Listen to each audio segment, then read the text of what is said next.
Derbyshire made a fantastic start on their road to Lords as they thrashed Hampshire by 136 runs at the 3A County Ground in their opening Royal London One Day Cup fixture, thanks to hundreds from Wayne Madsen and Wes Durston, who both struck the highest scores of their one-day careers.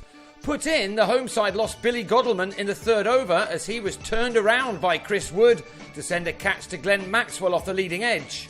6 balls later, Scott Elston lost his off-pole to Matt Coles to leave the home side on 20 for 2 after 4 overs.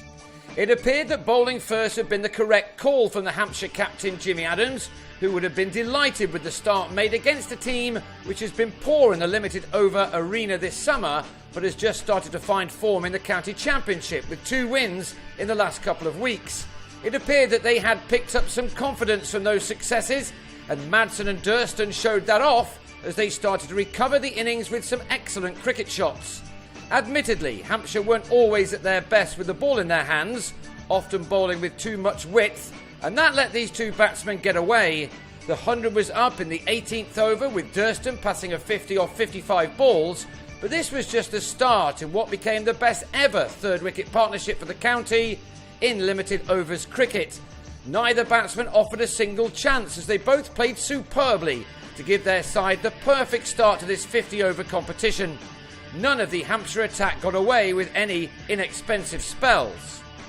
Madsen's 50 came off 63 balls and he'd moved on to 74 by the time that Durston completed a terrific ton, which was made off 160 deliveries and included 8 fours and 1 6 off Liam Dawson.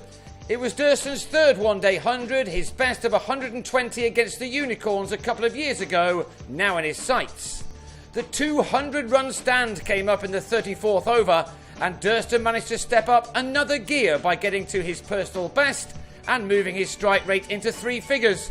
It was a fantastic knock from the former Somerset man, a player who likes to play positively whatever the game. Indeed, this competition might just be the ideal one for the 33-year-old. There were still more than 10 overs remaining when he was out for 134 as he was LBW to Will Smith, the only Hampshire bowler not to concede more than 6 runs per over. Durston had put on 222 in 29.5 overs with Madsen.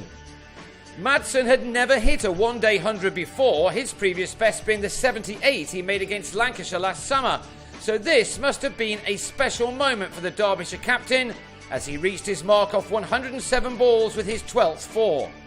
Derbyshire's best ever 50-over total was the 366 for 4 they made against the combined universities. While they didn't better that, this was the county's best ever total against another first-class team. Madsen and Shivnarine Chanderpaul hurried the score along to 321 with a couple of overs of the innings remaining. Madsen was at last out as a tired-looking shot sent a ball from Coles to Adams, but the Derbyshire skipper had batted quite brilliantly in making 138 of 127 deliveries. And Hampshire's punishment still wasn't over. Gareth Cross pulled a Wood full toss for a 6 before the keeper was undone by a slower ball from Coles which hit the pad on its way to the stumps. Alex Hughes then thumped the 35th 4 of the innings as Derbyshire closed on 340 for 5 from their 50 overs, Chanderpaul making 29 off 24 balls. The target was certainly a daunting one for Hampshire, but they have a team packed with stars, ones very capable of putting bat to ball on what must have been a very good pitch. Michael Carberry and James Vince got off to a flyer. Vince took 15 runs off the third over of the reply, including this maximum off Mark Footit, whose opening 3 overs cost 35 runs. The 50 was up as early as the 5th over, but then Vince, who'd made 30 off 19 balls, gave Tom Taylor his maiden one-day wicket by driving to Godalming in the covers. Maxwell was in at number 3 and the Australian played a similar shot off Taylor that flew over the extra cover boundary for an extraordinary 6. Indeed, he played a lot of extraordinary shots and looked as if he was going to make an assault on the large target. Maxwell has not been at his very best in this summer's T20 tournament, but here he was treating a 50-over game as if it was a good deal shorter than that. If this is the way batsmen are going to attack this Royal London competition, then we are all set for a very entertaining few weeks. Rather remarkably, Maxwell and Carberry brought up the 100 in only the 10th over, the former smacking his second six to race to 35 off only 21 balls. But the decision to take the second power play right away backfired on Hampshire.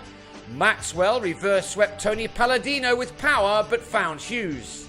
Adams then lifted the same bowler in his next over to Chanderpaul at fine leg to go for a 5-ball duck.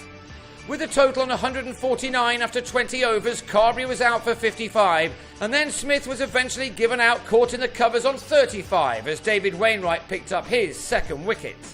The rest of the innings fell away rather quickly after that.